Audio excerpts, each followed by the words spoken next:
Attack!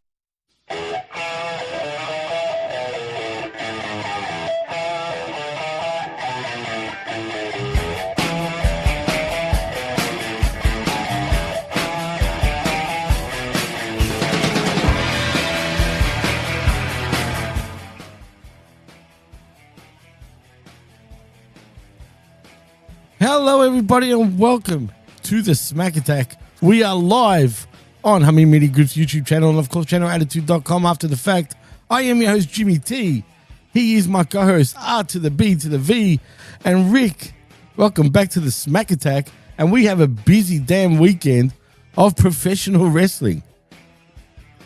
Jimmy, busy is an understatement. We have got ourselves a jacked, stacked, super packed weekend of wrestling. It is Wrestling Christmas in July. And Jimmy T, you are lucky that you have been a good boy this first half of the year, because July Santa is bringing you a sack full of Speedos and baby oil for this professional wrestling weekend, brother. Trust me, you don't want to see me in Speedos or in baby oil, nevertheless. But thank you. Jimmy T isn't getting the invite to those the new improved Diddy parties. Oof. Let's not even go there. But yeah, I wouldn't want to be caught like that. Put it that way. But Rick, I mean, is it a bit crazy that we've got I can't keep up with all this, man. How the hell is there that many shows just over in the space of 3 days? You know what? I've been thinking about this, and I think I have I've turned a leaf here. I've seen the light. I have been one of those individuals like, man, we are getting a lot of wrestling, too much wrestling. And I don't want to say I'm completely off of that.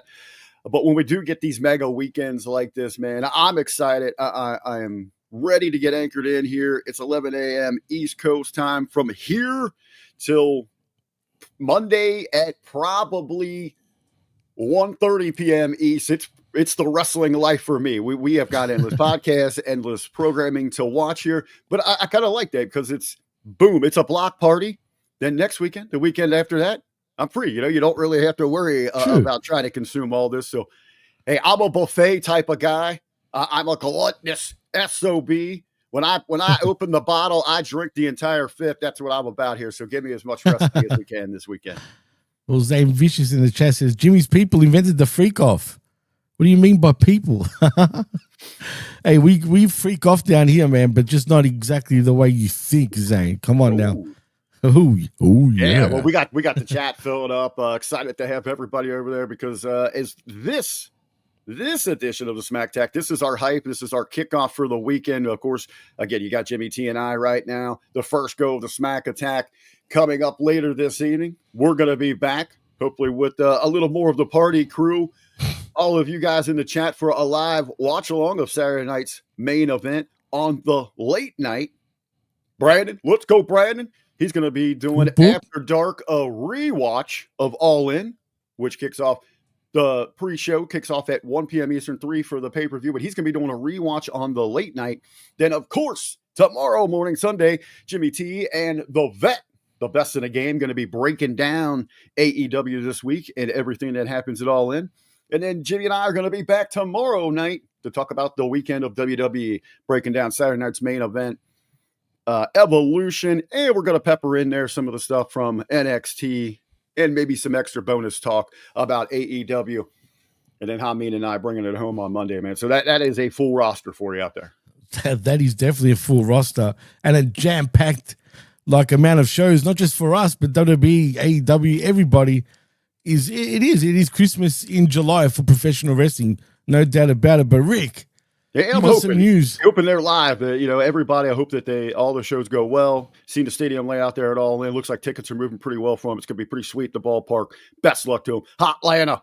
WWE lighting it up. They got tough competition in town. Beyonce selling out the Mercedes-Benz the football stadium 5 days in a row down there. That's some heavy hitters right next door to WWE this weekend. But Jimmy, we're going to have a little fun here this morning. We want to be positive for the wrestling weekend, kick things off here and stop. So everybody knows me, man. I love my pop of the day, my pop of the week. And this one absolutely popped me. I saw this floating around over in a Photoshop group, Jimmy. Oh, And yes. if you guys don't know what that is, it's people going there with photos and they say, "Hey, can you help me out here?" So this one right here, immediately when you guys see this, Jimmy, you saw it, but didn't notice it till you just looked at it before we went live. Yeah, here. which is bizarre. Who is that strappy young lad there? Next to this lady. It seems to be, the legend killer himself in Randy Orton. A very young Randy Orton. The best we can Young tell, this whippersnapper. picture is circa, mid 2000s. With apparently this lovely lady right here, this blonde, stacked and jacked herself right there. She had posted over in Photoshop that she was working on a project and she was looking for someone that could remove the gentleman from the photo. She loved the way she looked here. She's looking good. She wanted to use it for a project in her professional career as a nurse, but no longer. She doesn't like this guy. Doesn't want him anywhere near the project or known he was in her life. I actually clicked on her name there, Claire H something there, Roach maybe. Roach is the last name. Clicked on her name. She works at the hospital there in Louisville, so she is in the Louisville area. It's not Alexa Bliss. I guess kind of from where we're at here. I could see that. I could too. I thought of that too, actually. So yeah. So, but it is a good comparison. She was one of those development. I don't know if she was in development. That's how, maybe save this and ask Vet if he recognizes her.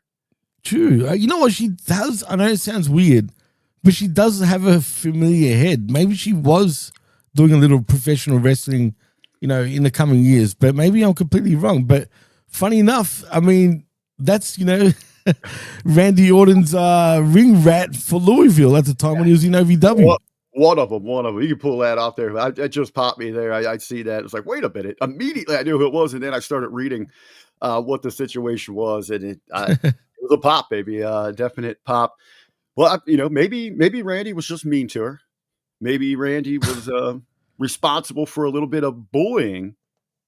So this next one here. Speaking of, I don't know, man. I don't even where to begin here. Apparently, the woke minds that be the scientific majors, somewhere way above my pay grade, have put together an analytical scale assessment to look at online bullying, and they had ranked actually pro athletes. And amongst some of the top pro athletes, a lot of the pro wrestlers fell into that, about individuals that are on the wrong end of social media bullying. So here we have just pulled out of that list, ranking the top professional wrestlers that are on the negative side that experience online bullying here. We got 15 spots. And really, let's see, the top 5, Jimmy, belong to females. Is that surprising to you? First of all, what do you make of the list inside of itself?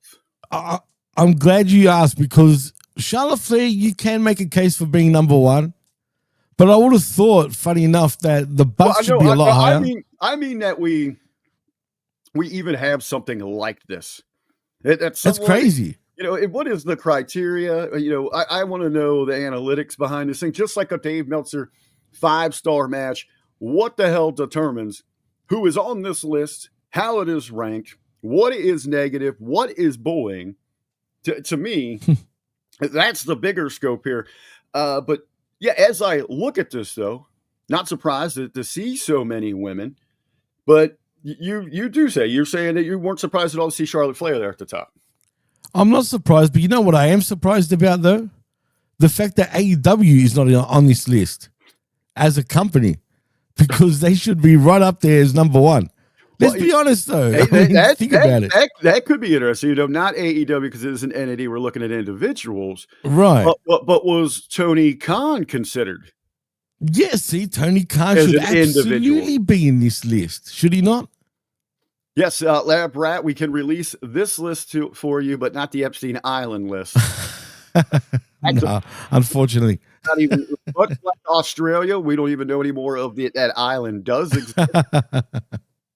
Let's not even go there if that island exists. But this island right here that we're looking at is a little off, Rick, I feel. What's that? I feel the island that we're looking at right now in terms of who's being bullied the most online, I think is a little off. Like Jade Cargill, do you really think number 10? Jade Cargill, there might be a lot of people, maybe a little bit, but well, and here's Moxley should be above her. As when we're talking about negative attacks, I think each individual is going to be a little bit different. I love that you pointed out Jade Cargill, because when we think about her, a lot of people, talk about what a physique, what a naturally, although unique but still beautiful. Just print money with her. She screams megastar, but she does get a lot of heat because maybe she doesn't run at the same speed as a lot of the indie darlings do. She's not that spot fest and all that. And maybe she's been a little slow in her development in the ring. We have talked about that regularly across all platforms there, where she is more worried about fixing her hair, readjusting her ring gear or eyelashes. She had trouble the last few weeks even applying a simple pin, where the referee had to step in and help her get in position to make sure that the opponent's shoulders were down. That could be where she's getting her target. Yeah, but number 10, see, I feel like Moxley's been attacked and targeted way more than Cargill has. Put it that way. Well, and again, we don't know, how they measured this thing exactly. But again, Moxley, one of those things a lot of people feel at this point, he is a little overbearing. They're tired of the Death Rider thing, which I think adds a lot of intrigue to All In this weekend. Yeah. Absolutely. And see, that reminds me, where's Hangman Adam Page? I don't see maybe that's another good perspective that we can look at this thing. If, they say any publicity is good publicity, correct? Positive or negative. But if you're on this list and your social media gets a huge, we usually lean towards that as being like a negative. People are so negative and so mean and so bitter through social media. To me, it is what you make out of it. But if you're on this list, that means people are talking about you on social media. You are trending. Absolutely. For better or worse, you are a topic, a hot topic for them. 100%. That is something really in this people should be leaning into a little bit, right? Play into this. For sure.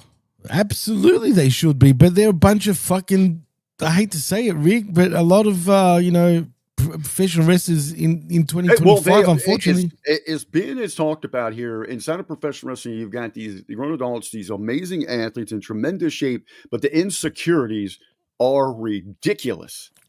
They're out there pretending, and it's so much that they're in so many cases where they're not really feel safe within who they are because, really they're making a livelihood. They're out there in the forefront pretending to be something else. Yeah, it's true. It's a fact. But what blows my mind even more though, Rick, they're pretending to be something else, but still they're so sensitive, bro. Like, yes, and that's what it is. We always talk about drawing the line between reality and fiction of pro wrestling and blurring, the kayfabe world and reality. But for the wrestlers, they're the ones that have the hardest time doing that.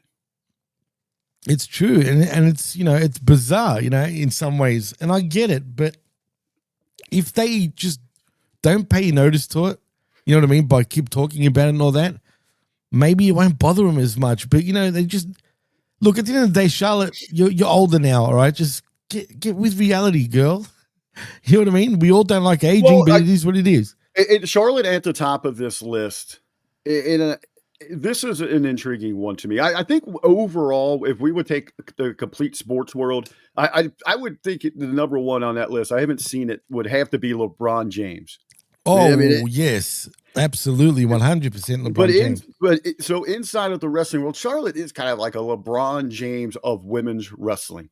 So absolutely. Very, very talented, a generational type individual. She stands way above the rest of the pack in every women's division. She is in a league of her own.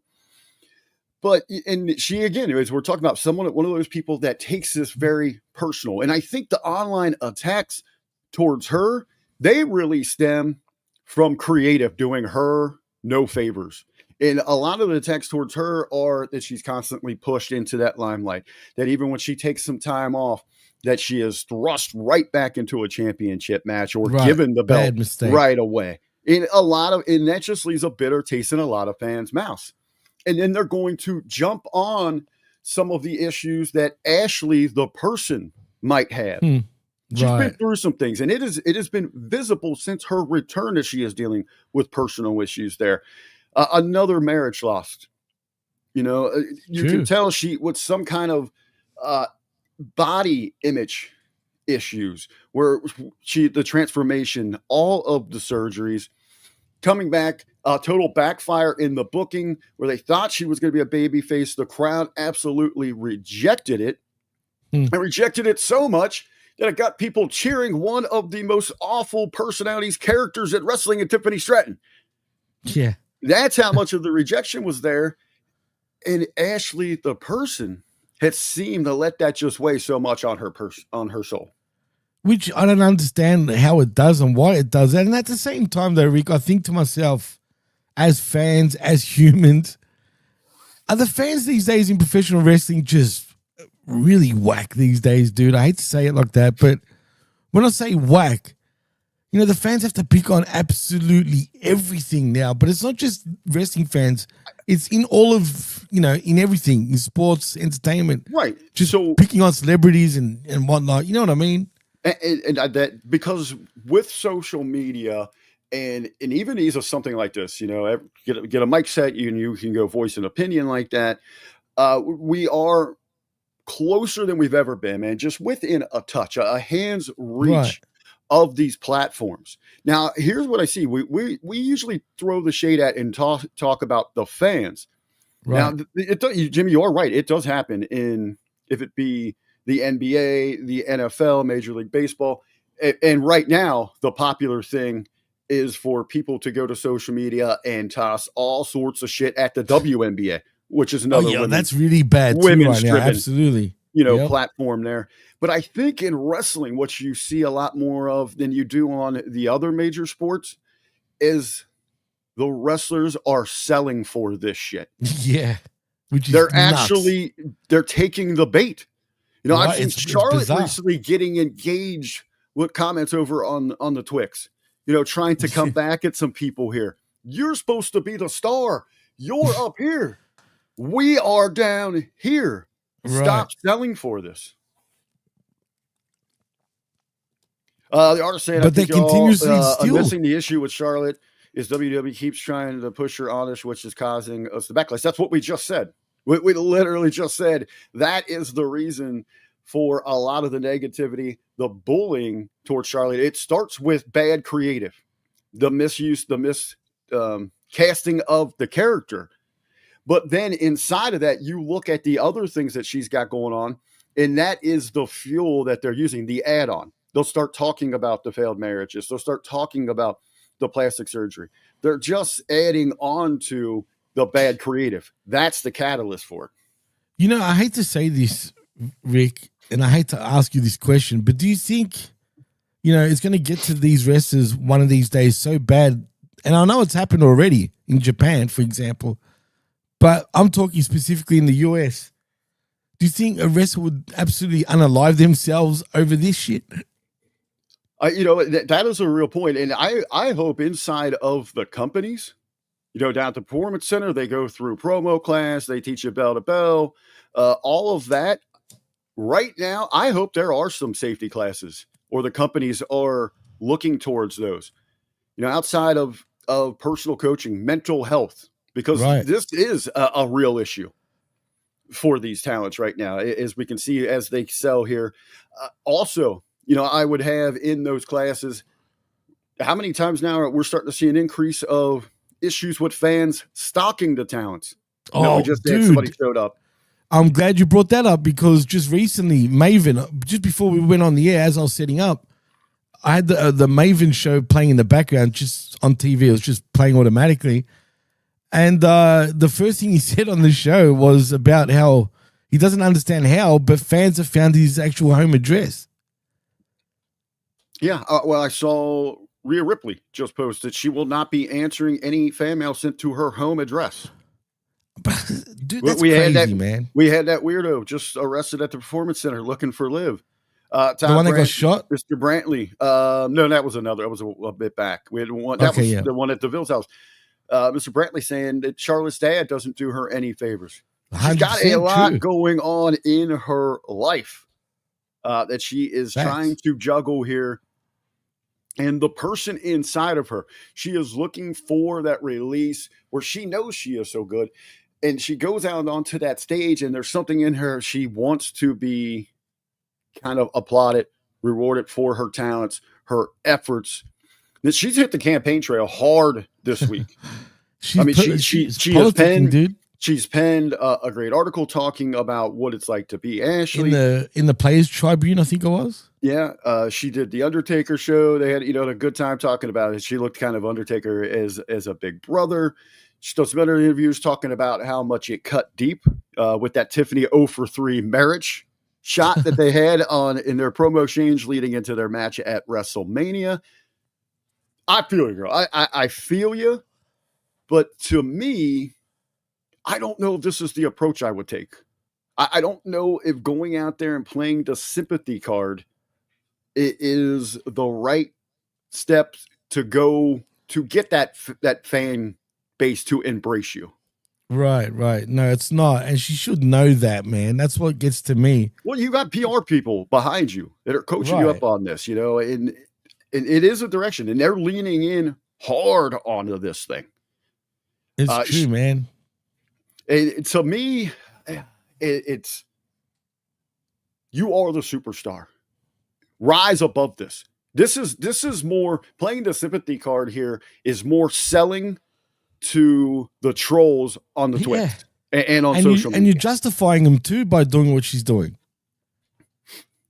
And again, right here, you're appealing. You're trying to get the sympathy of a very niche audience, that bubble inside of the bubble. And you're walking a very thin tightrope here where either they buy or it is going to blow up in your face. And you think you're number one on this list now, you might be the entire list in 6 months. Yeah, 100%. And this is Texas brings up a great point, by the way. Well, this ain't Texas, by the way. This ain't Texas. Yeah, this ain't Texas. Says Ricochet uses Twitter against the Marktards masterfully. The Charlotte jealousy of her being one of the ghosts is just sad.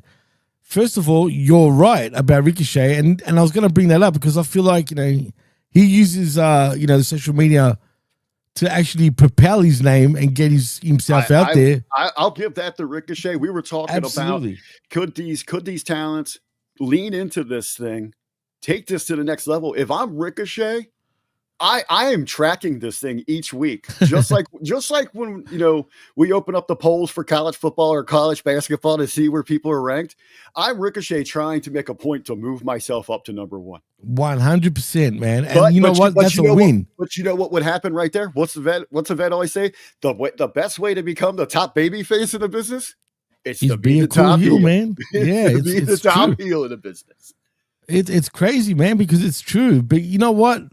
It's working, but the fans are actually booing him out of respect, I feel like, with Ricochet. You know what I mean? The ones that know. Like, if you get what I mean? He's not getting, like, go away heat, for example. Yeah, I believe it was you and I that were talking about this last week when, if it's a talent that you're really appreciative of, and we were using Kevin Owens as an example. Right. If he's out there busting his ass as a heel, trying to generate heat, and get that audience to boo, to get to the levels of even they want to throw trash, they want to riot in the arena. That's going to help get Kevin over, not cheering him. So if you're truly a fan, you truly want to be a part of the show, the program, then play into what your favorite performers are giving you. 100% agree with you. You know who else has paid it pretty well to the females, by the way, I think? Nia Jax.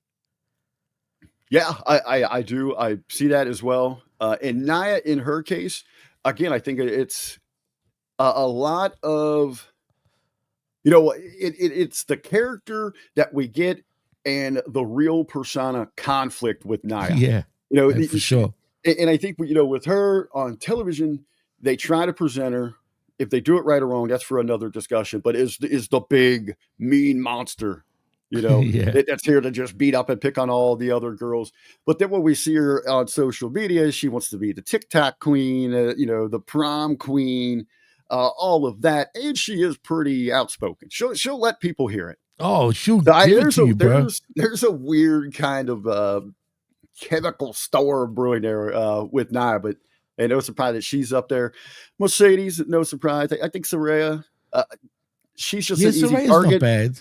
Right, she's an easy target. I saw someone over the chat, even with the big question. Tegan Knox, that one.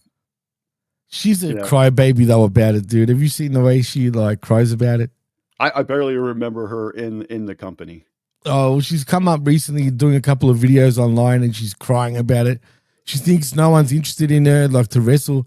I mean, she's pretty bland. She the one it was fair. About how it was. She the one it's like so hard to get bookings. I thought everyone would be rolling out the red carpet and all that. That's the one.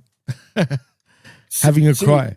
Yeah, CM Punk. When you lean so far one side, you're so outspoken in your viewpoints. Right. You're just opening up that door.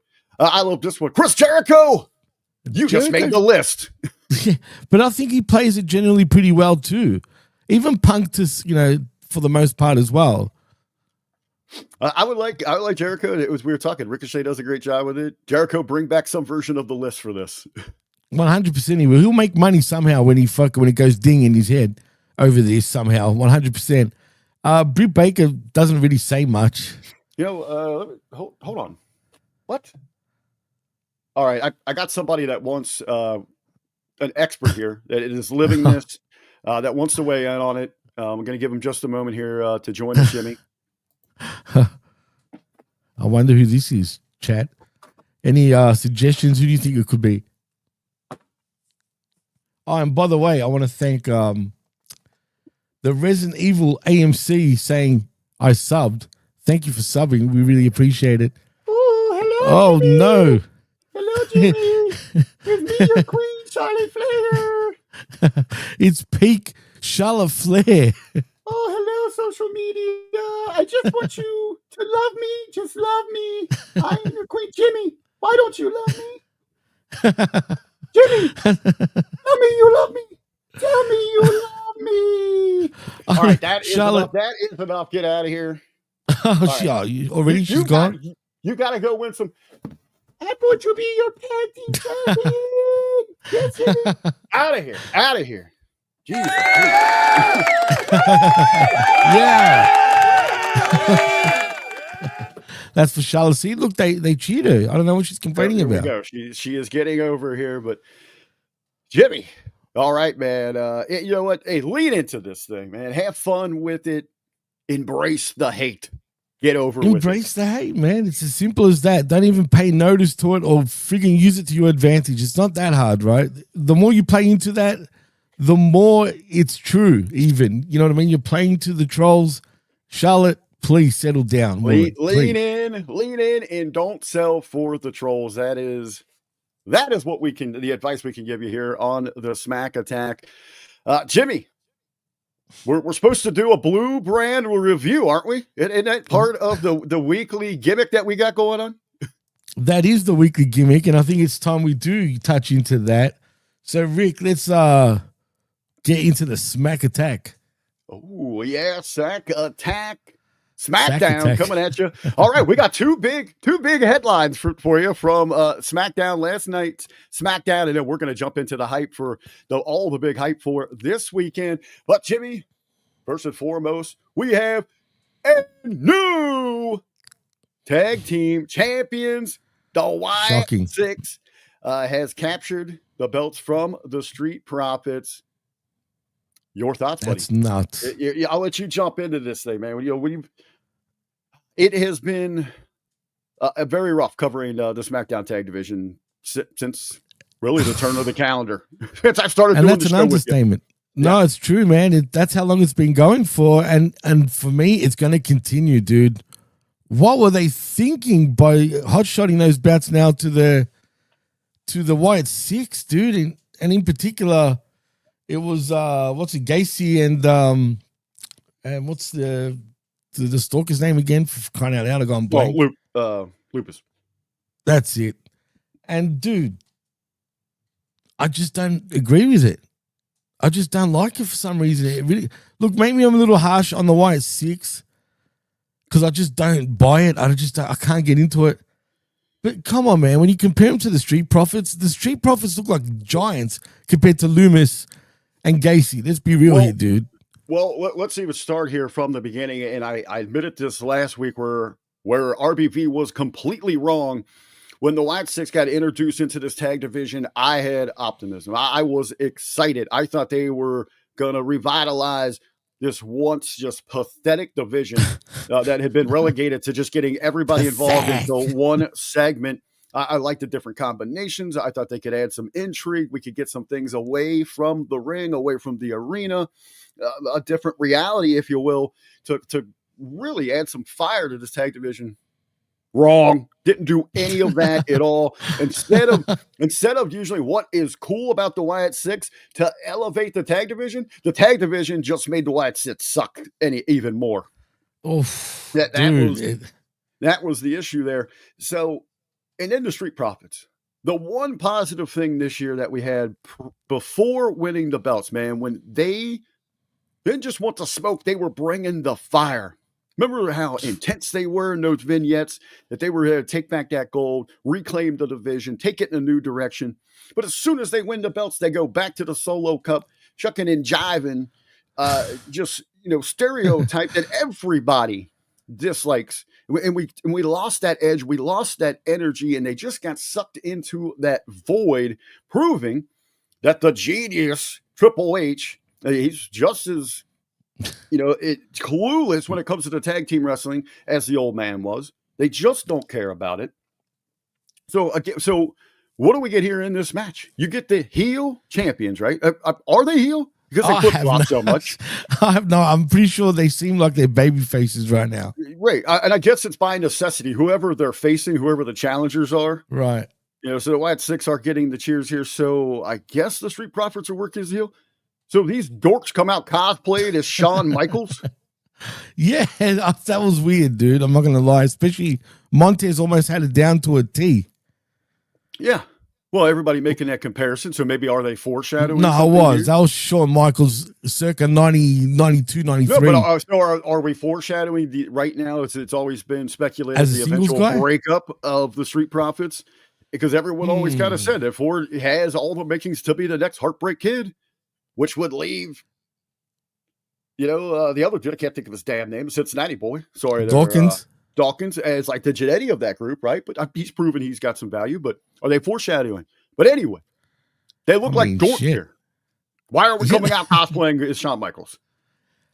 Dude, I don't understand any professional wrestler cosplaying another wrestler, dude. So they're taking on, it's been said last week on a Monday Locker 2 weeks ago, when you're cosplaying, you're not getting yourself over. You're putting the person that you're cosplaying as over. Yeah, that's why it's funny. It's that simple, dude. That's why I'm laughing. How dumb can you be? I'm sorry, but it's dumb. And then to give you like that expert eye, and Ben shared this in the chat. So you've got the cosplaying heel champs taking on the mystic dark side of the Wyatt Sicks. And how do they start the match? With a lockup. Yeah, pal. A good old lockup. You got all this circus shit going on. Yeah, let's go to a collar and elbow, man. Let's go to just collar and elbow tie up, bro. It's true, man. It's I don't understand. See, again, you brought up it's simple, Rick. What you just said is wrestling fundamentals, dude. Right? But it seems like today's professional wrestling has forgotten fundamentals. How have they forgotten fundamentals? That works as if you got two guys, a couple guys out there in tights and they're going out there for a wrestling match, but we've got the makings of everything but a wrestling match. and this is where now you want to get down to technical basics. I don't know. Dude, you know what else? This match wasn't even, I felt like this match sucked and it went for way too long. Maybe it felt long for me, but this match just felt like it was draining my life. And then I gotta be honest with you, because I was at the track from 8 a.m. until 11:30 p.m. yesterday. I saw the entrances and I saw the finish. Look at Zane saying, I'm a Bret Hart guy and wanted to do the Shawn shit. Oh, come on, bro. Come on. Apparently, Duck Sarcasta says, remember, Trips does not see color, eh? Yeah. So our other big news, the biggest moment coming out of SmackDown, and this does have me excited. I am intrigued. I want to see where the hell this is going. I think this is going to lead to a mega blockbuster moment in New Jersey. I hope they play into this thing night 1 and night 2 up there at SummerSlam. We got a new alliance. We got a new Mega Powers formation in the making here. Jelly Roll and Randy Orton. What a power duo here. And of course, on that opposing side, Logan Paul, he just had to get involved there. And you got the wild card, Drew McIntyre. Where's he going to play into this thing? I mean this wholeheartedly, man. I'm excited about this. I love the pairing. Was definitely interested, curious where they were going to go with the rumors when we heard Jelly Roll was going to be on SmackDown. Just not on SmackDown, but was going to start a program going into the biggest show of the summer, SummerSlam. I think what I really like about this is all the inside the bubbles that are getting popped by the Uber Sparks. Oh my God, this is the best you can come up with for Randy Orton. This is embarrassing. Hey, shut the F up right now. You've got Randy Orton out there, one of the biggest names in professional wrestling. You are pairing him with the biggest, no pun intended, the biggest recording and touring music artists in the world. One of them, top 3. Absolutely, in the world right now. You got him paired with Jelly Roll. Toss in Logan Paul, one of the top influencers, top podcasters going. We have got a PR machine right here. This is going to be good. Drew McIntyre's going to get a rub from this thing, hopefully. This is going to be huge. In a grand picture, the moments with these guys are going to be the most long-lasting, memorable at SummerSlam. Absolutely. And for anyone, we'll talk about this off the air too, Rick. Like you said, all the super marktards that are not happy about this do not understand the bigger picture here, man. All right. First of all, this is an absolute must. WWE have got access to Jelly Roll and Logan Paul, who's actually part of WWE. And you don't, put all that together and do something like this. You'd be stupid not to do that. You know what I mean? And even if all the negativity out there about all this shit, because there is a lot of it, it doesn't matter because everyone's talking about it anyway, or just make them trend. And Jelly Roll, all the stuff that we heard, like as rumors, seem to be true. He is half a Jelly Roll at this point. You know what I mean? He's lost so much weight, dude. Like, and I was shocked. That's what I was really curious about. Okay, how are we going to protect him? Hey, and Jelly Roll is a huge wrestling fan. Absolutely. Big time fan. He wants this, man. And we're talking about people got there and motivate, that rise up to an occasion. Hey, Jelly Roll is like a representative for like 95% of the audience, where you fat asses need to get off that couch, get out there, start putting the work in, lose that weight, chase those dreams, find that success, tell that story with him through this, Dude, that's money right there, man. And living a dream to step in there, do something like that. Last year at SummerSlam, he had one of the biggest moments. He did. That next day, it was on ESPN. It was on the TMZs. It was on the talk shows. It was on local news, CNN, national news. It was everywhere. You're going to be able to have a moment like that this year. And now you're going to have that all the way on the build there. But there's a lot of positive things you can do with Jelly Roll. And then to have Randy Orton, one of the most recognized faces in the company. People know who it is. It's not going to be like, who's that guy? Holy shit. Jelly Roll is with Randy Orton? And then you got on the other side – on the other side of the ring, you got Logan Paul, who has one of the most just punchable faces in existence. And then for Drew McIntyre, who looks like a goddamn god, even if people aren't familiar with him, they're going to take notice. Absolutely. I'll give him, hat tip to him. I was wondering what they were going to do. I think they got this one right. Just maybe one little nitpick. I think it speaks volumes that they don't have anybody ready, or that they believe in. This could have made a young star. True, if you put it like that, it definitely could have. But clearly, they don't have the trust for them to put any young kid over right now in the spot like this. There's a lot of trust you need here. Right.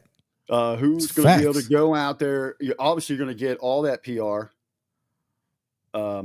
All that PR there. But inside of it, when it does get physical, you're going to need people around them that can make Jelly Roll look good and protect it. Yeah, and I'm curious now to, obviously the rumors have been pretty true about Jelly Roll. And I bet you he has been training, obviously, look at him, right? But I think he has been training in the ring also. I wonder how good he actually is. Hey, Russ saying, who would they use? Hey, I don't have an answer for that, Russ. I don't know who they would slide into that spot. I'm just talking in a generalization that the company doesn't have anybody ready like that. I'm trying to get Mello, would have been interesting, maybe. No, that wouldn't at all. You don't think so? No, you need a larger than life. You need a megastar, someone that screams professional wrestling, that screams what you're trying to sell. Wrestling's a product, the catalyst for the overall business plan there.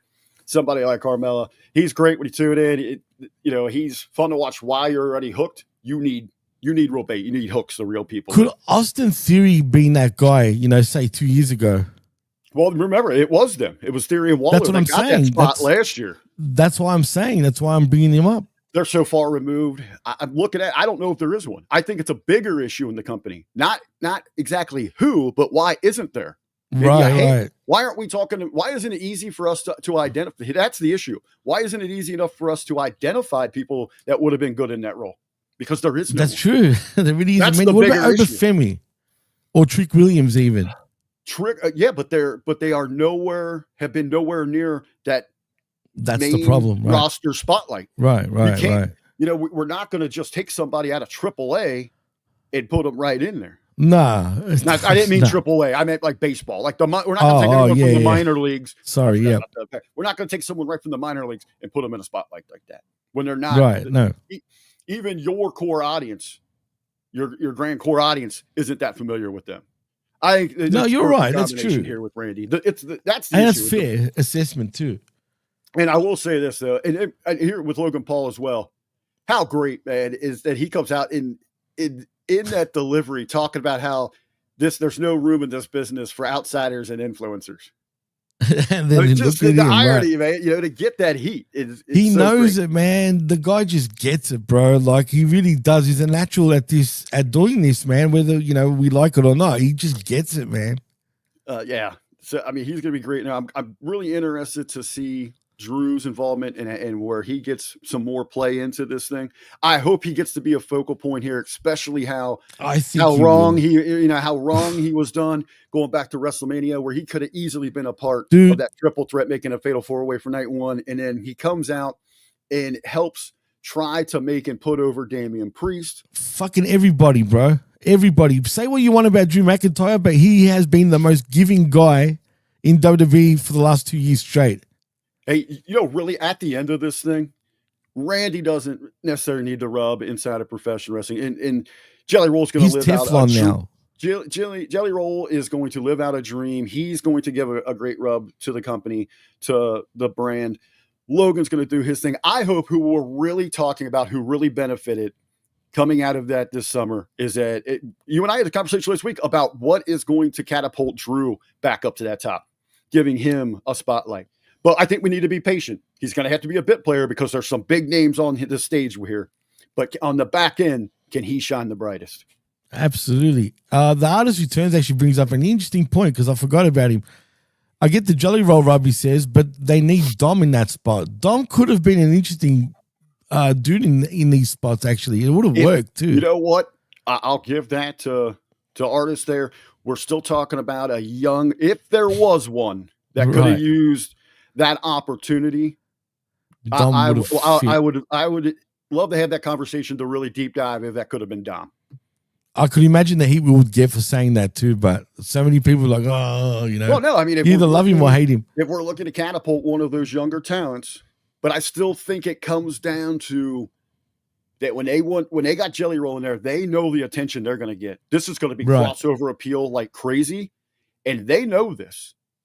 They know that there's the darlings. They know that people love the Kevin Owens and the Sami Zayns. But when it comes down to really selling this product, You want the guys that look the part. Absolutely. And nobody, except maybe Brock Lesnar, looks the part like Randy Orton. And also, like what we said earlier, it goes back down to trust, man. You know what I mean? And what better guys that you could trust pretty much the most at this point, none other than McIntyre and Randy Orton. No two better ring generals in there. It comes down to that too. And that's why with the younger guys, it wouldn't work. Unless Dom is a possibility, though, I would say he's got enough charisma to actually make it work somehow. And he doesn't shit himself too under the spotlight. Yeah, so it's going to be a good one. I will. Hey, did you think this though? At the end, my immediate mind went to when Paul is backpedaling, he's getting the hell out of there, and he starts trashing the band set. I immediately went to Step Brothers, the movie. Brendan, you better not touch my drum set. That's a classic right there. It's my beat lab. Definitely. This is my beat lab. That's a classic, man. Yeah, but look, like who said it before? Oh yeah, like Bruce said, out of everyone they got right now, is Logan Paul is the right decision for that spot. Absolutely. Oh yeah, 100%. I think it's a good call. Good call across the board there.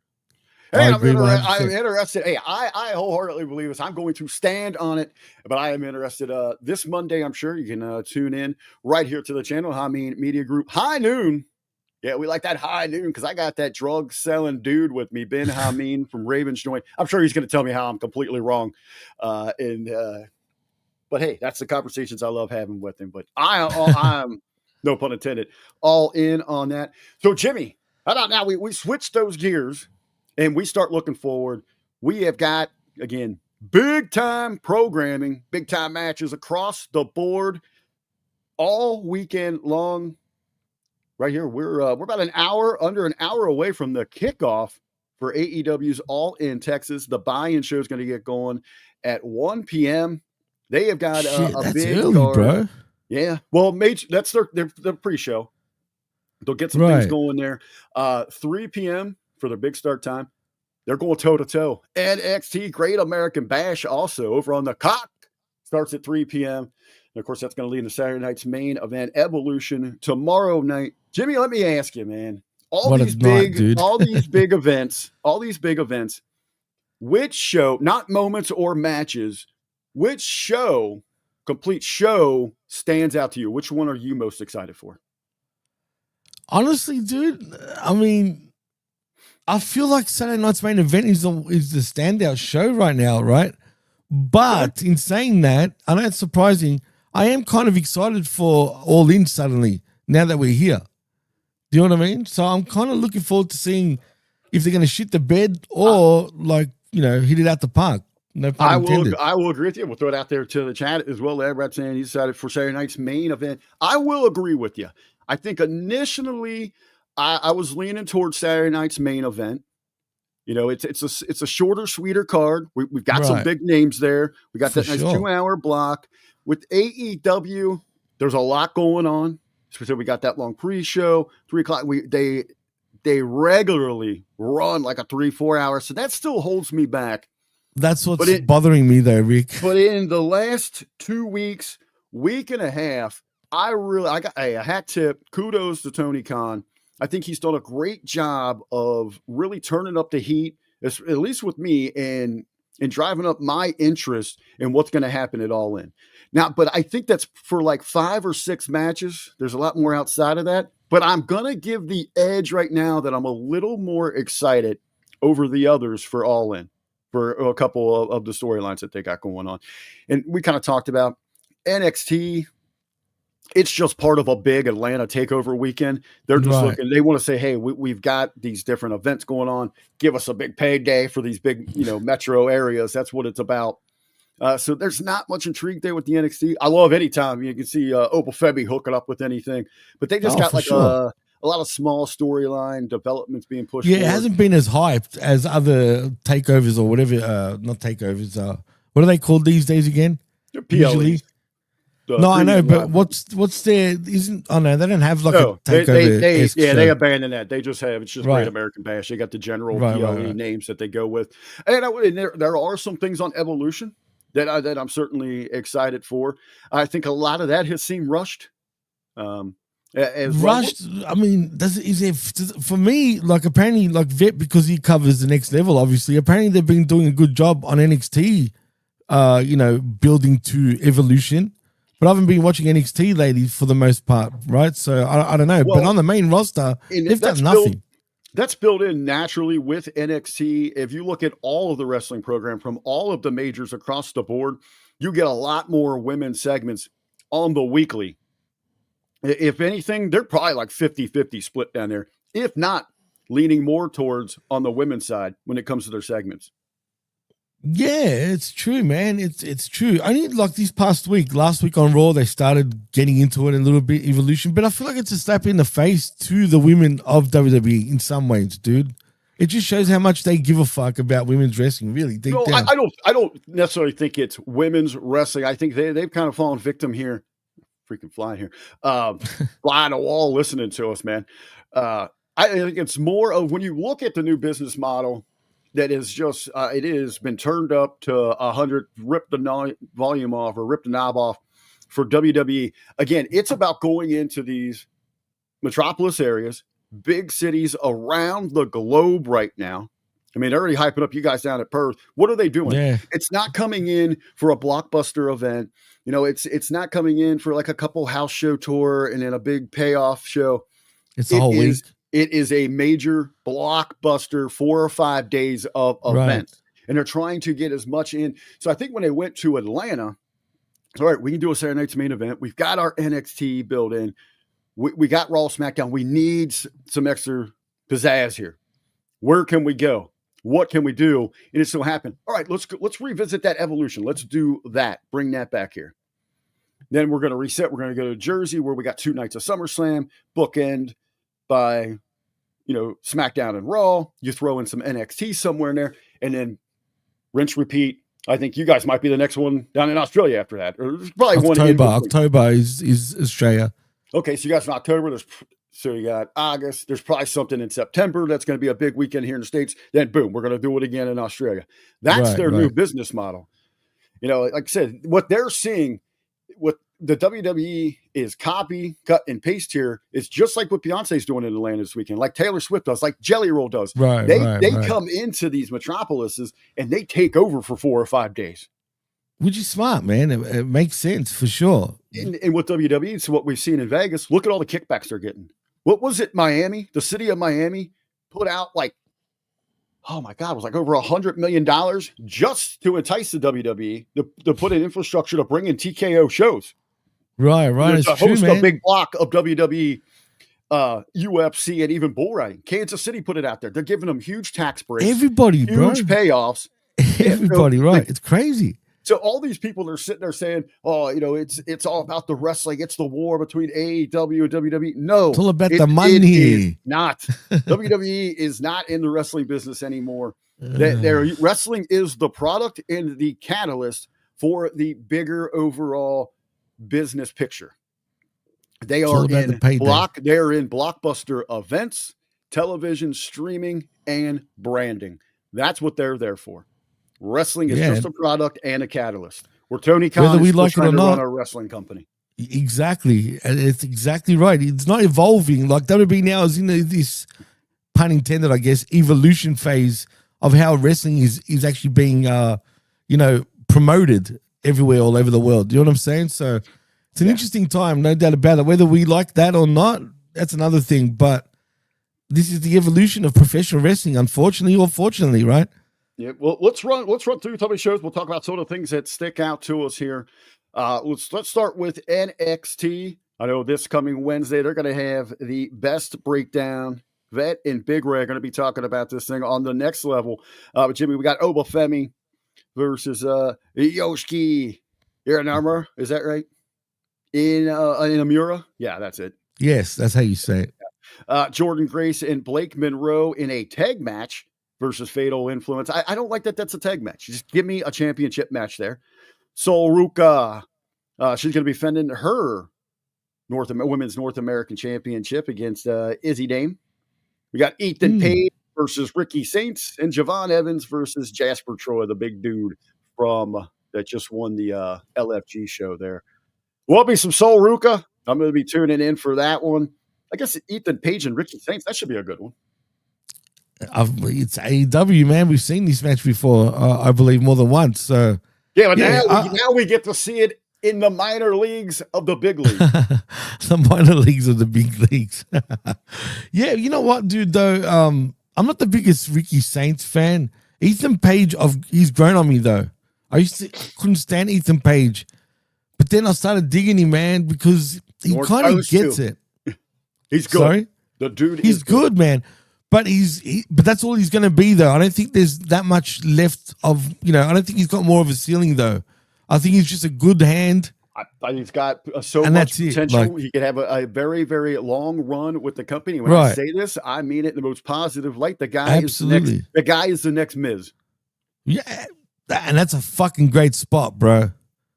You know what I mean? Whether he can win a world championship, though, like the Miz has, is another thing. But it doesn't matter, right? The Miz was right timing, right place, right time and place for the Miz in that championship. And look at the Miz. He knows that. He realizes that, but he leaned into it and he has milked that cash cow for all these years. But you look at how dynamic, and you can put the Miz in anything. He's going to make it work. He's going to get it over, and he hits it right on it.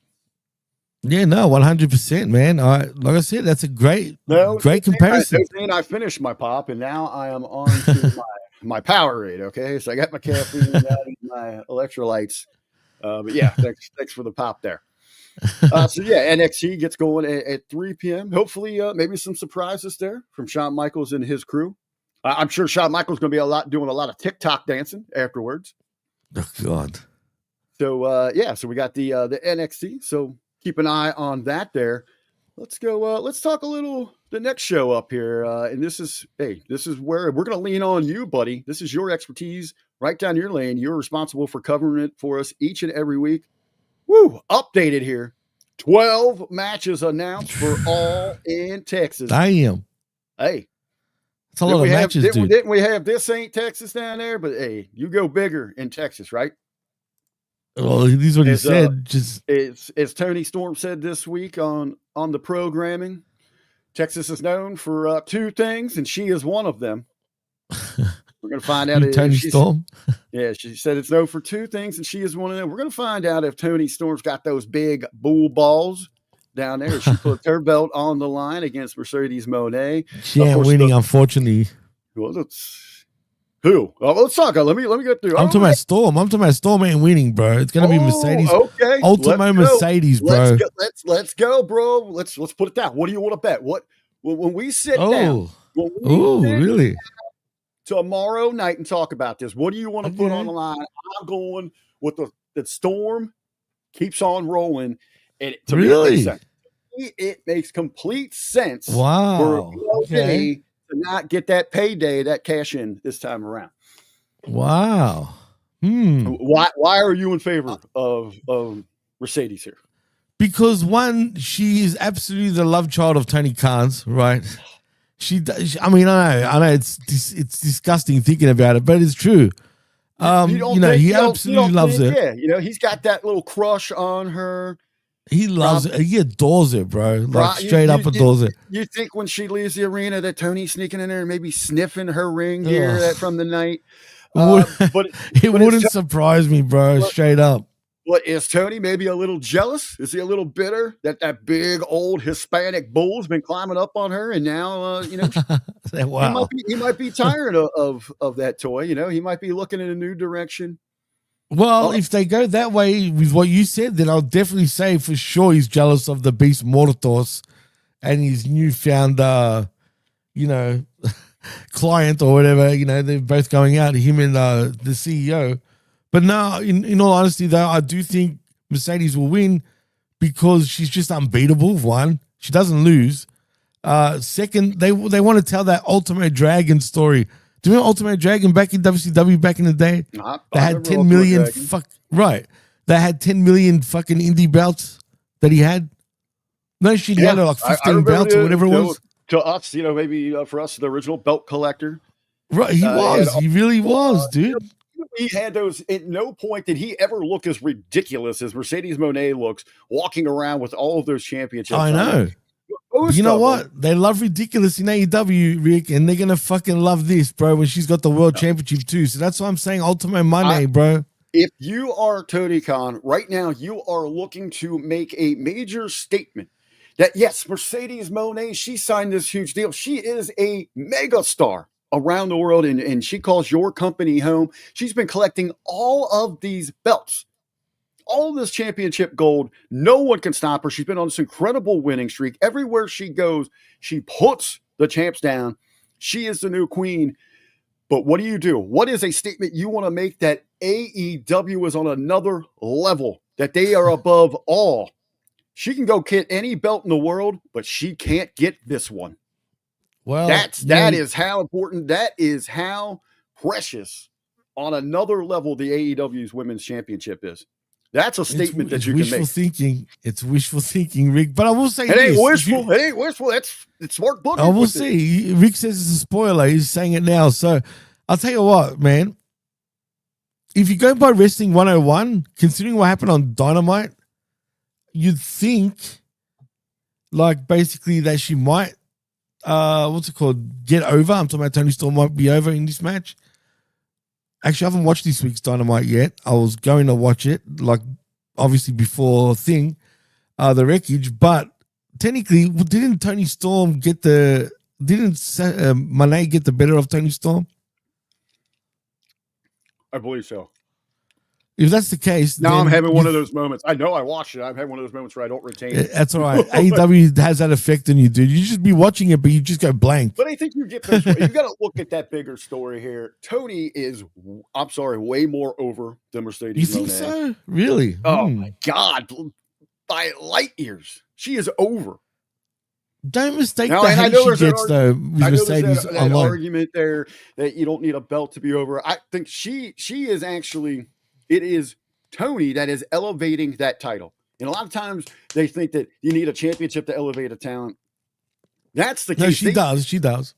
They think that Mercedes is elevating all those belts. Can anyone name all of those things? No.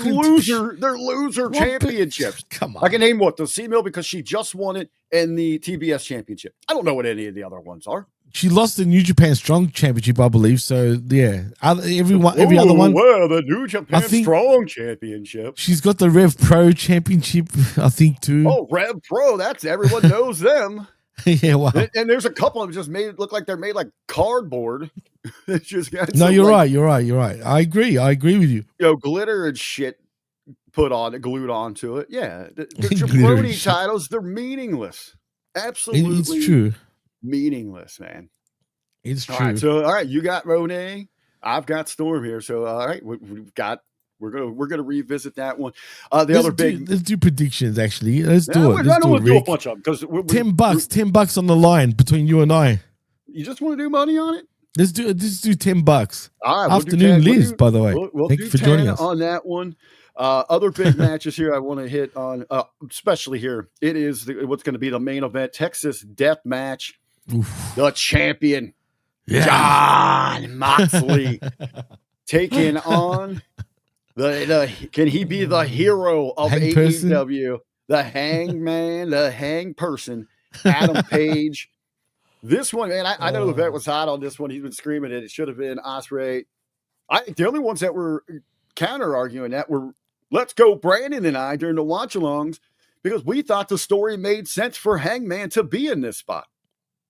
Yeah, look, you're probably right. We just can't stand the guy that much that it doesn't matter, regardless. There's personal things there. The story made sense. That's what it is. The story made sense. You've got those dastardly bastard desperados, that dangerous gang of outlaws, the Death Riders, just running rogue shot all over AEW, having their way with it. Moxley at the front there, the main gunslinger. Who do you need? You're in Texas, baby. This is the old West. This is how the OK Corral, how we throw down in Texas. You got the cowboy, the hero, going to be riding into town.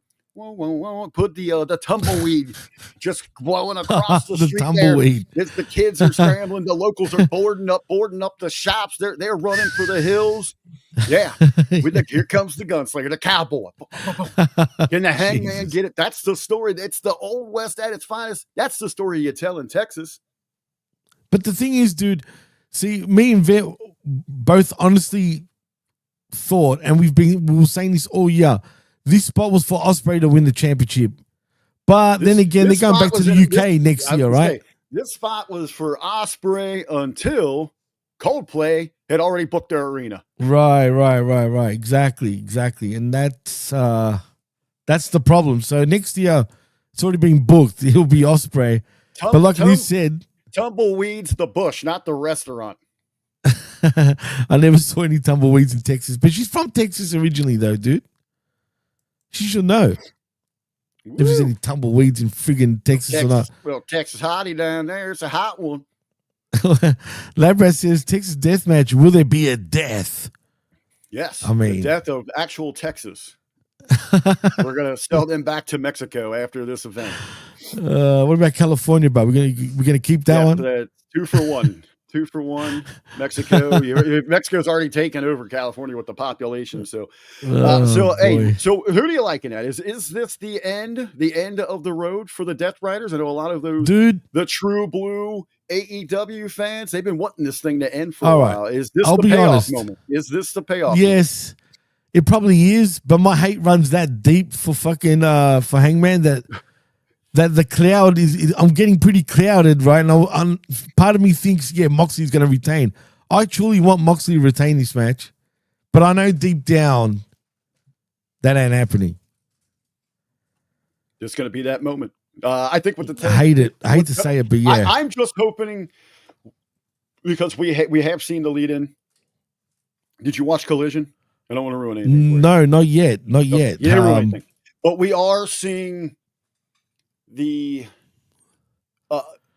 olive branches being extended and being accepted a little bit. With this being a Texas death match, I hope they just don't overbook and get this thing to shenanigans too out of control. Like Bruce says, it's a Texas death match. It leaves the ending wide open for shenanigans. I mean, he's not wrong. And there's going to be shenanigans, bro. I just hope it doesn't get too crazy. Too crazy here. I wish I could agree with you, but it's going to get cray-cray. We do have some tag team matches here. I want to just make this point out, and I'll let you kind of touch where you want here. I think we all agree, man. The Hurt Syndicate, one of the best things in professional wrestling. I can just love what Bobby Lashley, Shelton Benjamin, and MVP are doing. We heard people. I'm not going to put the MJF in. Just trying to talk about the tag situation. They're going to be defending against Jet Speed, who at first I just laughed about this, but I'm finding some weird kind of enjoyment in just watching them get Jet Speed get beat up. The last couple of weeks has been good, actually, sort of the build towards this match, even though I don't like the matchup. And then they add the patriarchy into this thing, Christian Cage and Nick Wayne. So now we got a triple threat out of nowhere. To me, where we could have had some great focus on this tag division, another tag division getting crapped on here. This tag match becomes, for the belts, is so far secondary to Swerve and Ospreay versus the Young Bucks, where they now have also added the stipulation that if Ospreay and Strickland lose, neither can challenge for the AEW World Championship for 1 year. And, and on the other side, if the Bucks lose, they lose their EVP status. I feel like it's going to be Ospreay that loses because we're setting up from a year from now for him to be the world champion come the UK and all in next year. Even further than that, though, to expand on that, you're looking to go back over there. You're going to need a big name, a big main event for All In back over across the drink. He's going to be that draw. But how do you get to that? How do you earn that spot? You have to win No, you have to win the Owen Hart. It's AEW. Yeah. And that ain't care, dude. They just hold on. You're talking about long-term storytelling, right? I know, but this is AEW we're talking about. They don't fucking know what I'm trying to help you out. You're trying to put over that product. I'm trying to give you something here, Jimmy. You're not taking it. You need to be open to receiving. I'm scarred, bro. I'm scarred. It's hard. No, I think this might be a good idea for them. You want that long-term storytelling. You guys are just looking at that Ospreay. All right, who could be the finals of the Owen Hart Cup next year? Because there's going to be two individuals that can't challenge for a year. You could have Swerve and Ospreay in the finals next year for an opportunity to go there. So that's a big story to tell, a big match, and then Ospreay gets to go. Either way, it's going to be Ospreay, but it's going to be Darby that's probably going to be champion come by the end of by the time we get to All In. I think, where the hell's Darby been? Why are we not He'll be back.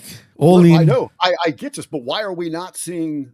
I hope to God they film this and we're going to get a major documentary that they're going to release. Of course they won't. But one of the biggest things they have going in this company is him climbing Mount Everest. What I get mention of this bullshit? Yeah, exactly. What makes you think they're going to think fucking logically and do something and put over their guy? Move sets and rope work, right, buddy? That's all it is. It's AEW, bro. That's what moves the needle there. That's what moves the needle, man. That's out of their mouths. You know what I'm saying? Like legit. They just don't care about that. Other ones here. Here's a big one. You're a New Japan guy. This is where this rivalry began. They have had some absolute bangers over there. They're bringing it stateside. We got a stipulation. We got a winner takes all to unify the AEW Continental Championship and International Championship. It's Kazuchika Okada representing the Continental. Kenny Omega, the International Champ. There's going to be one. It's another dance between these two. Seen a lot of naysayers. Maybe these guys can't go. They're not going to be able to match anything they've done in the past. What say you, Mr. Jimmy T? Well, first of all, don't expect anything like their past matches. They probably would not live up to any of those. You don't think these two dogs are going to reach deep They'll down? Go. No, absolutely they're going to go. And they're going to fucking still have one of the best matches on the card, 100%. But I'm going into this. They've wrestled 7 other times before this match, dude. They were younger. They were hungrier. This right now, the problem is Kenny is pretty banged up, dude. And I feel like he's on his last legs when it comes to his in-ring career. I truly do, man.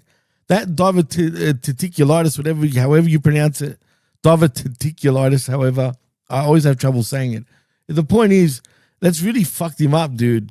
I think he keeps saying, like, every time he has a match, every time he stretches a bit too much with his, his ab area, like he's in like full-blown pain, man. He can't really move. So and think about it. Look at the shit he still does while coming back from that. He still goes 100 miles an hour. Maybe he needs to slow it down a little bit, Kenny.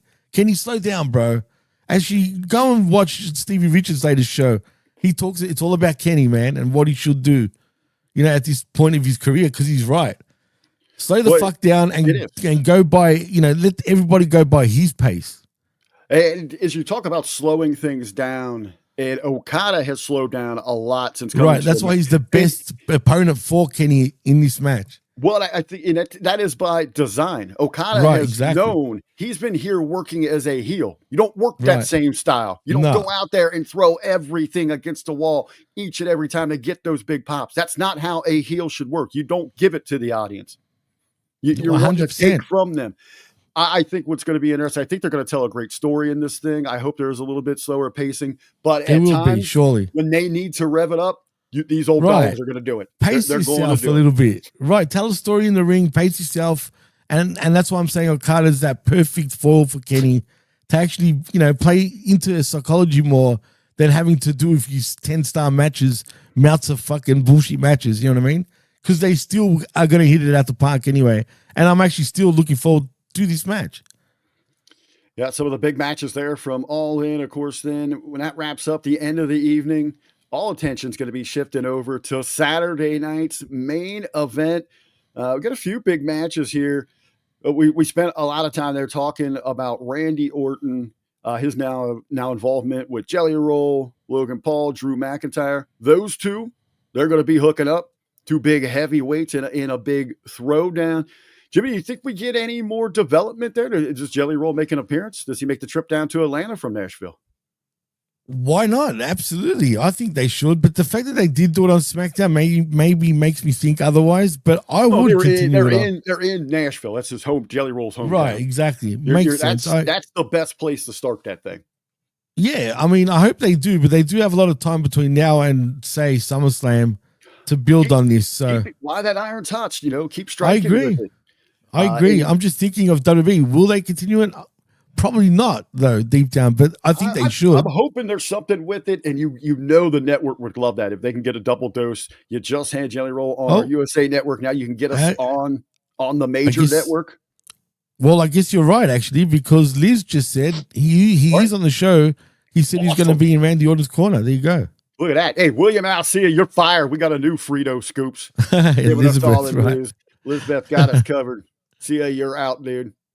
You don't know who Jelly Roll is, Jordan? Come on, bro. Hey, your boy. Well, not your boy. He took the title from your boy. I'm sure your boy will be involved. Solo Sakai defends against Jimmy Uso. You also say your boy, Fatu's going to be lurking around somewhere. I mean, yeah, but Solo is still going to get the win anyway. Yeah, I think so. Poor Jim. Poor Big Jim, man. His little feeder here. But it could be interesting to see, how that storyline keeps developing. All right, let's talk about it. Let's talk about it, Jimmy.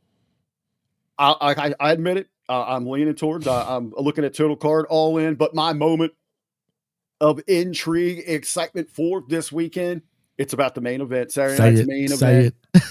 Goldberg. There you go. Goldberg. Is it going to that's what everybody's talking about. You've got in the arenas, people are going ape shit for Goldberg. And I heard, they're piping it in. People that are in those arenas, nah, that's real. That is legit. That's legit pop. They're loving Goldberg. That's legit, man.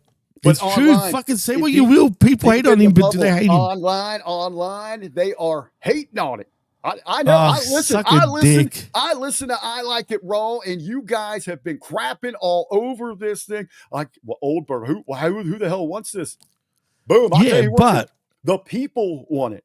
The people want it. Say what you will about Goldberg, all right? Everyone shits on it, the IWC apparently, but they're all full of shit. Rick, let's be real here, man. Because every time the motherfucker comes out, all I'm hearing is Goldberg. And I mean loud, dude. People get excited for this man. You can shit on him. He's too old. He's this, he's that. But don't lie to yourselves, because everybody knows deep down, the minute you hear that friggin' music and he comes out, he still has that it factor about him, dude. They better give us the full entrance tonight. Oh, they will. I want him breathing out the friggin' the pyro and all. We need all of that. If Goldberg wins, Jimmy, right? Does he shoot immediately? Does he shoot immediately to number one of that internet bullying list? Whoa, yeah. I mean, possibly a huge skyrocket. I think he breaks the list. I think the list just explodes if Goldberg. Can you imagine the internet wrestling community? Heads will explode if Goldberg is crowned the new champion tonight. Especially if Rollins doesn't cash in and he holds the belt till Monday and then gives up the belt and retires. So he will always be champion. You know what? All right, so I don't see that happening because that's John Cena's shtick right now. Right. He wants to leave as champion. Right. I know a lot of people are talking about a cash in. That's how I feel if Goldberg wins. I don't get that. I don't get what makes sense inside of that. I'll tell you why. Isn't the idea to get people to hate Seth Rollins? Yeah, but come on.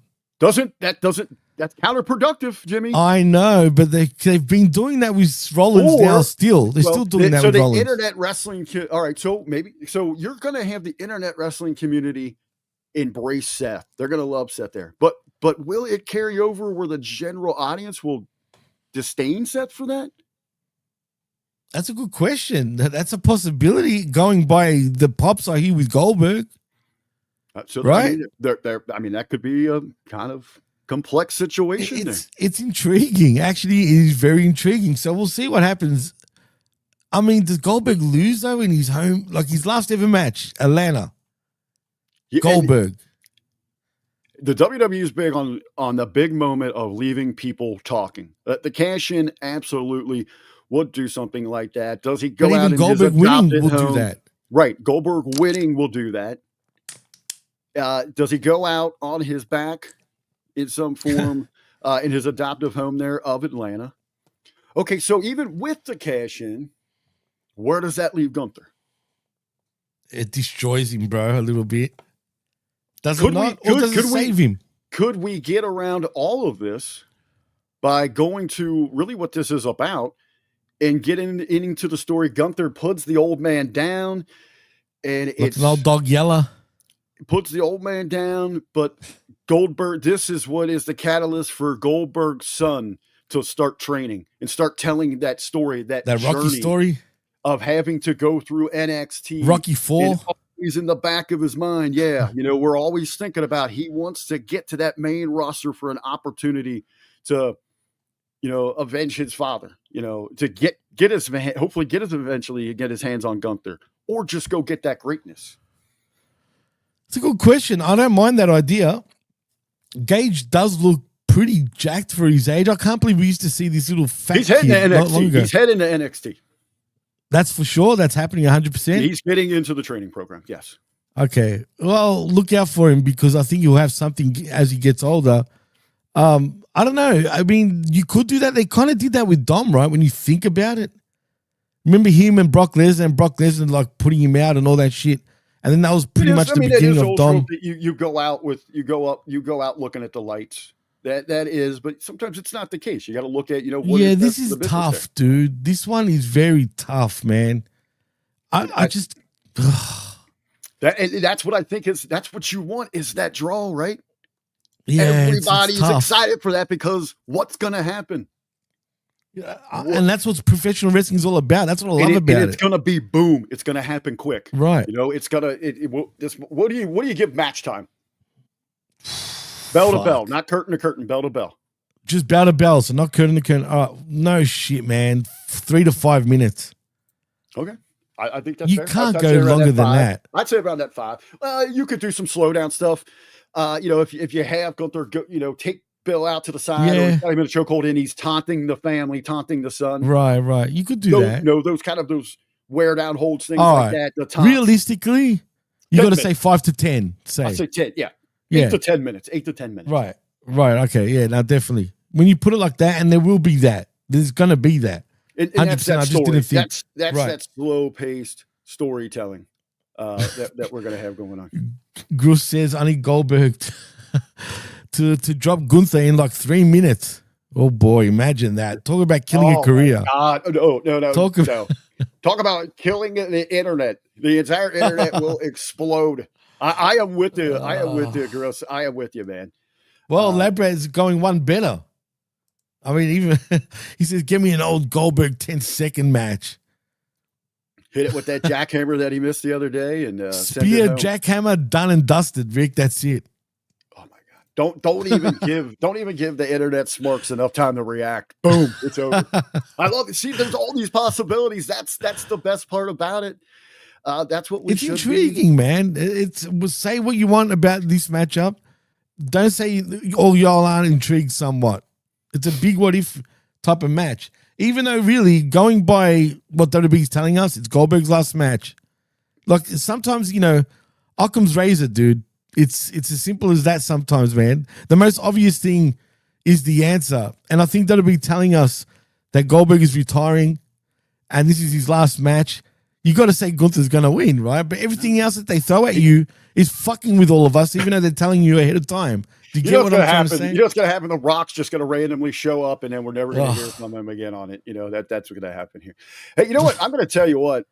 We're gonna start talking. We're gonna hype up here Evolution. I'm looking at this card. I got to tell you, Jimmy, I'm going to be honest here. Of course, Evolution going to bring it all home Sunday night for us. Top to bottom, 7 matches. The build has been very lackluster. This is a damn good card. Actually is. Funny enough, all the belts are on the line too. And we're talking division. This out by the end of this show. I might have this jump all in for the event I'm most excited for. JC Jane. Wow.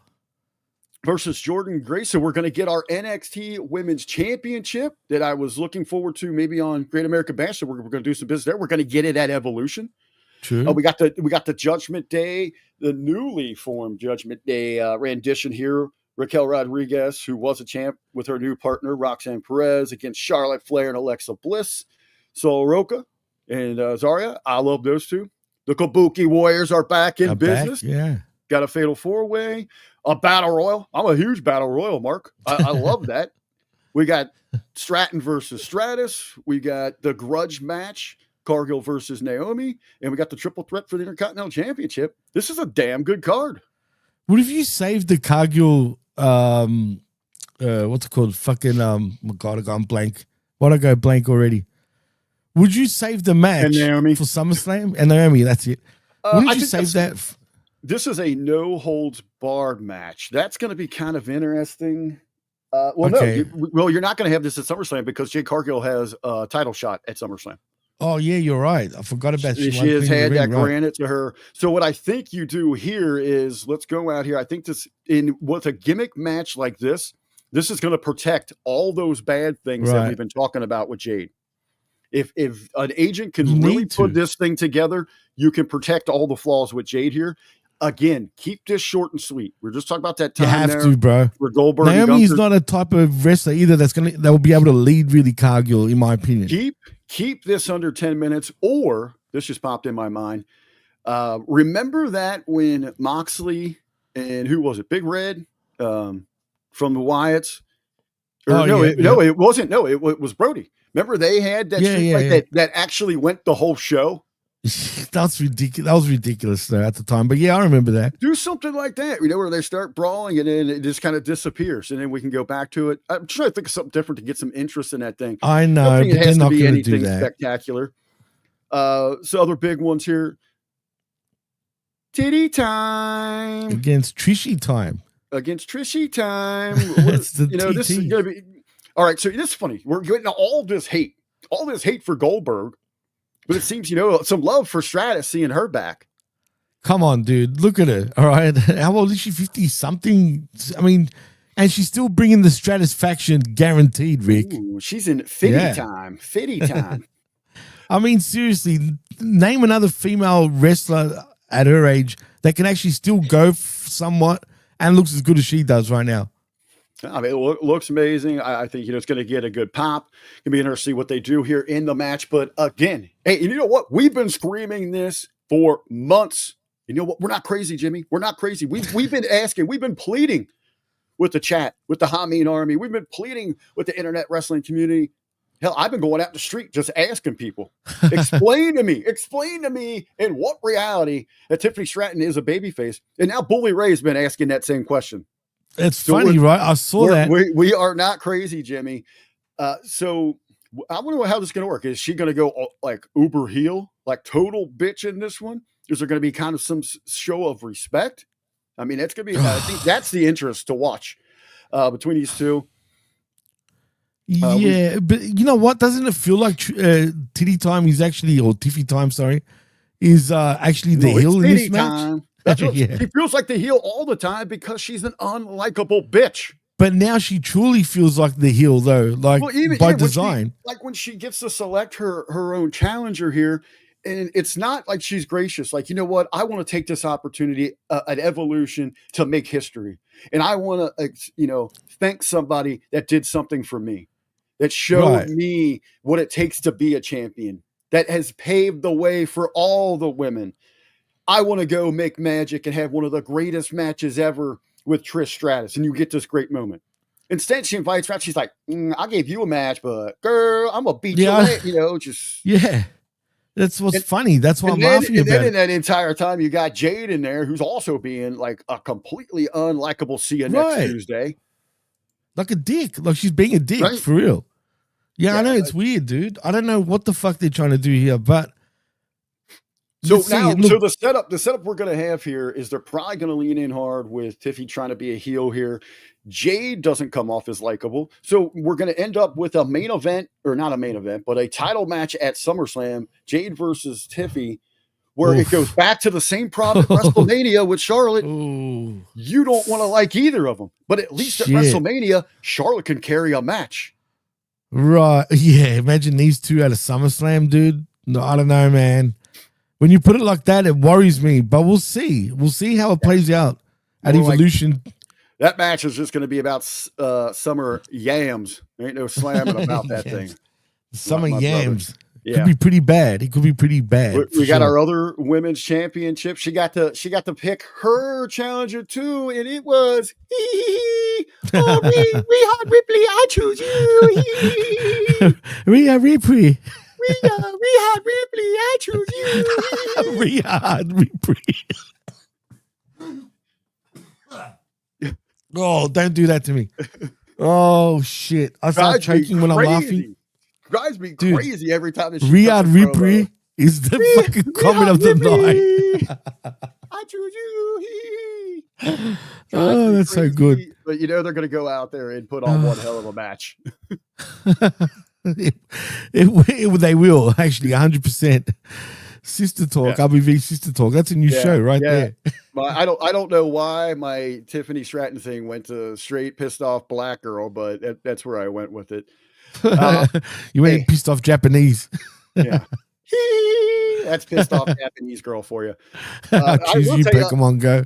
I will tell you a match. I put this on my 5 things I was looking forward to this weekend in wrestling. I am looking forward to the women's triple threat. And I broke my own golden rule is I came up with a booking idea that I like in my head that if it doesn't happen, I'm probably going to hate everything. Yeah. But in this match, we got Becky Lynch defending against Bayley and Lyra, old bird girl. I did like, Becky come out and saying, hey, all these other champions get to choose theirs. Now I get to fight 2 losers. They couldn't even win a match against each other. Thought that was kind of funny, but absolutely. Bell to bell, 3 of the best here. I think they're going to have a great match together.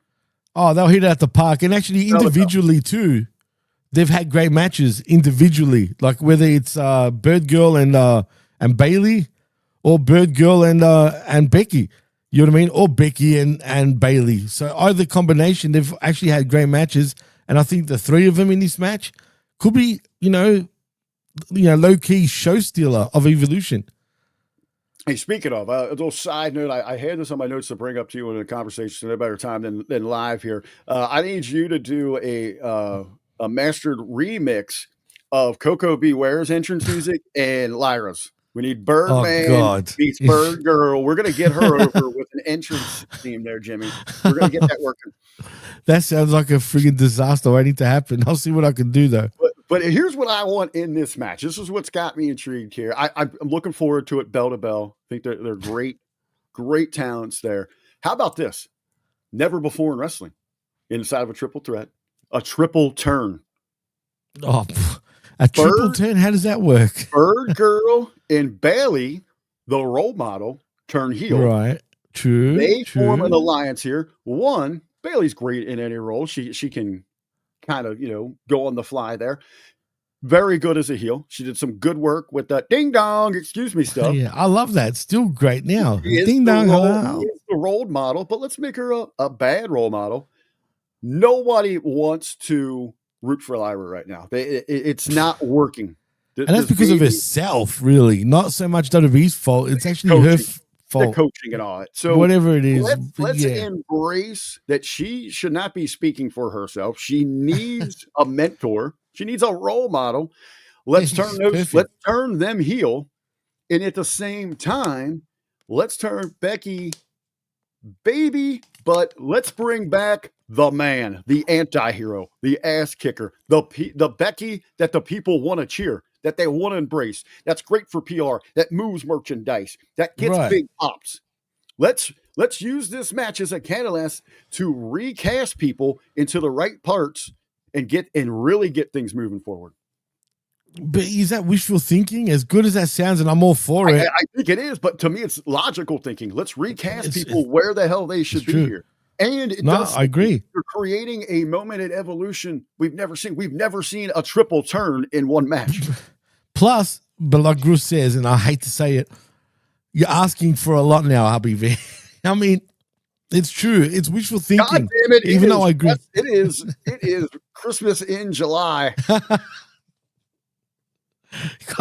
it to him, WWE. I have been good. I have been sober for 6 months. God damn it! This is what I want in my stocking. I agree with that, but will it happen? Unlikely, though, Rick. If it does, they heard it from here, man. First, I guarantee it. Hey, I'm just trying to put on a good show for everybody. And I broke my cardinal rule that I always yell at you about. I hate doing that, where I come up with a booking idea, get it in my head that I want it to happen. So if it doesn't, it's going to ruin it for me. But you know it will. And everyone thinks the same way, man. It's wishful thinking, even though like it'd be a great idea, but unfortunately, I just don't see them doing it, even though it'd be good for them to get people interested in maybe watching Evolution after the fact, even. Well, it's just recasting. People want to cheer Becky. And the main character is good. It's that anti-hero. She doesn't got to completely stop being, a douchebag to everybody, but embrace the fans there. This whiny side of her isn't working. The female version of Seth Rollins, just get away from it. People want to cheer her. People want to embrace her. She's good at the PR stuff. She can move that merchandise. Let's hit the positives here. Let Bayley go back to the heel. She can do it so well. And Lyra needs help. You know what? She needs help. She needs help, you think? Yeah. She needs more than help. I mean, her in-ring work is not even an issue. That's the thing, man. Really? I love watching her. She's great. Absolutely. In the ring, she's absolutely great. But God damn it, work on everything else with her. And the booking with her just made her look just so stupid. So that's an understatement, dude. Elizabeth says Lauren needs a future endeavored. Wouldn't go there. Good in the ring. Good in the ring. She's good. Yeah, she is. She's good in the ring.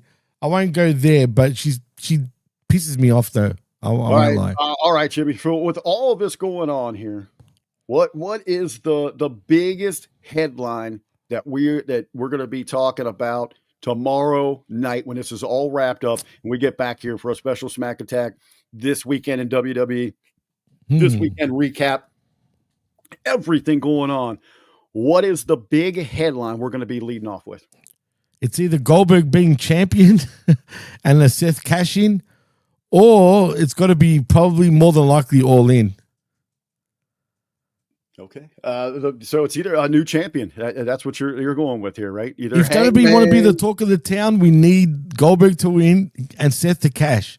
And then everybody will be talking about that. But otherwise, if that doesn't happen, I think All In will get most of the attention.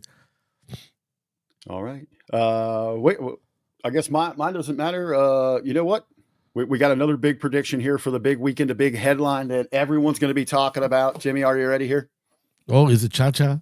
Yeah, coming back. Cha-cha. Everyone will love me, Jimmy. Everyone will love me. If only it goes to my plan. If things go her way, the way, we're laying it out before. If you want people to cheer her and all that, it can happen. Considering the Tiffany J. Cargill debacle, that could be a problem. That can very well happen if they go that way. So we'll see. Maybe she will get her way. Either way, there's a lot of intriguing things that can come out of this week, that's for sure. And it's a locked and loaded weekend of pro wrestling, no less. So I'm looking forward to it now. I'm looking forward to watching All In even today. And, of course, Saturday night's main event. And, I guess that's a wrap, right, Rick? We can take it home from now. Well, absolutely, man. I talked for about 12 hours on a microphone yesterday at the track, too, with you. We're going to be back for a few more tonight. Live watch along Saturday night's main event. Hey, we're bringing a party. We're going to have a good time. Well, you're cutting out, Rick. You're cutting out. Am I? There you go. Now we can hear you. All right. I don't know. I think she bumped the mic here. We might be getting bumped out. We'll let Shar send you home there. Love me. Love me. Well, in saying that, is there any socials you want to give out or anything like that, Rick? Or we'll just be back later on to do the same deal? Be back here. Get that alert. Get that alert. And before we do go, get that alert. Yeah, and like and subscribe to this very channel. because, like I said, man, everything's up. Our views are up. Our likes are up. Our subscriptions are up. And so please keep doing us a favor and keep sharing it and liking this very channel. In saying that, Rick and Cha-Cha, I am your host, Jimmy T. He is my co-host, R to the B to V. And that was Cha-Cha. And you have been listening and watching the Smack Attack right here on Hammy Media Group's YouTube channel. And we'll be back later on tonight for the Saturday night's main event watch along. And of course, look out for Brandon's it's a late one. It's the late edition of the watch along of All In. So look out for that too. But in saying that, till later, we're out. Peace.